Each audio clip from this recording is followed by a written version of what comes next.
বিসমিল্লাহির রহমানির রহিম। প্রিয় বাগেরহাট উপজেলাবাসী, আসসালামু আলাইকুম। আমি প্রথমেই গভীর কৃতজ্ঞতা এবং ধন্যবাদ প্রকাশ করছি বাগেরহাট উপজেলাবাসীকে। বিশেষ করে 12ই ফেব্রুয়ারি নির্বাচনে আপনারা যে আকণ্ঠ সমর্থন ও ভালোবাসা দিয়েছেন, সেই কারণে যদিও আমি নির্বাচনে বিজয়ী হতে পারিনি, কিন্তু আপনাদের ভালোবাসায় যে আমি সিক্ত হয়েছি এবং আপনাদের যে আকণ্ঠ সমর্থন আপনারা আমাকে দিয়েছেন, তার জন্য আপনাদের উপরে গভীর কৃতজ্ঞতা এবং ধন্যবাদ জানাচ্ছি।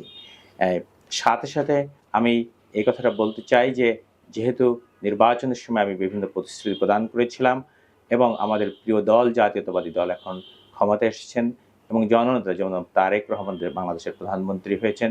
সুতরাং আমি যে সকল প্রতিশ্রুতি দিয়েছিলাম, সেই সকল প্রতিশ্রুতি রক্ষা করবার জন্য আমি যথাযথ পদক্ষেপ গ্রহণ করব ইনশাআল্লাহ আগামী সময়।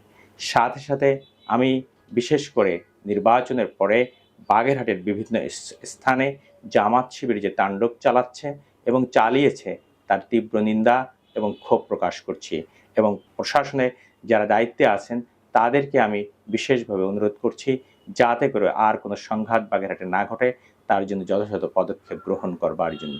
বিশেষ করে আপনারা দেখেছেন যে নির্বাচনের অব্যবহতি পরেই জামাতের নির্বাচিত সাংসদ উনি বারুইপাড়া গ্রামে গাড়ি বহর দিয়েছেন এবং একটি গাড়িতে উনি দেশীয় লাঠিসোঁটা নিয়ে বারুইপাড়া গ্রামে ঢুকেছেন, যারই ফলশ্রুতিতে ওনাদের ক্যাডার বাহিনীর কাছে আমাদের 12 জন বিএনপির নেতাকর্মী গুরুতরভাবে আহত হয়েছে, যার মধ্যে 9 জন খুলনা 250 বেড হাসপাতালে চিকিৎসাধীন আছেন এবং 3 জন ফকিরহাট হাসপাতালে চিকিৎসাধীন রয়েছেন।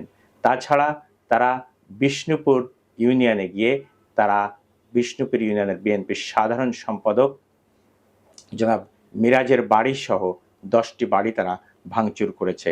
তারা 6 নম্বর ওয়ার্ডের সভাপতি মোবাশ্বের হাওলাদার বাখেরগঞ্জ বাজারে গিয়ে তারা তাণ্ডব চালিয়েছে সিরাজ হাওলাদারের বাড়িতে, সাইফুল হাওলাদারের বাড়ি সহ 10টি বাড়ি তারা তছনছ করেছে। তাতেই তারা ক্ষান্ত হয় নাই। পরবর্তীতে তারা যুবদল নেতা রানার বাড়িতে অগ্নিসংযোগ করে ব্যাপক ক্ষয়ক্ষতি সাধন করেছে এবং বিশেষ করে তারা পরবর্তীতে যাত্রাপুর ইউনিয়নের উৎকুল নামক স্থানে গিয়ে তারা বিএনপির অফিস ভাঙচুর করেছে। স্বাধীনতার মহান ঘোষক শহীদ প্রেসিডেন্ট জিয়াউর রহমানের ছবি, বেগম খালেদা জিয়ার ছবি ও প্রধানমন্ত্রী জনাব তারেক রহমানের ছবিকে তারা ভাঙচুর করে, তারা উদ্ধত্যপূর্ণ আচরণ করে সেখানে তাণ্ডব চালিয়ে ফিরে এসেছে।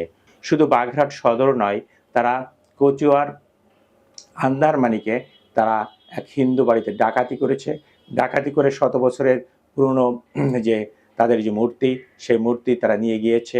তারা রাড়িপাড়াতে গিয়ে অগ্নিসংযোগ করেছে। সুতরাং এই সকল অপকর্ম যে জামাত শিবিরের কর্মীরা করছে, সেটা না করবার জন্য আমি তাদেরকে উদ্যত্তভাবে আহ্বান জানাচ্ছি। সাথে সাথে জেলা প্রশাসন এবং পুলিশ প্রশাসন যাতে এই সকল অপকর্মের যথাযথ তদন্ত করে ব্যবস্থা গ্রহণ করে, সেই ব্যাপারে আমি উদ্যত্ত আহ্বান জানাচ্ছি প্রশাসনের উপরে।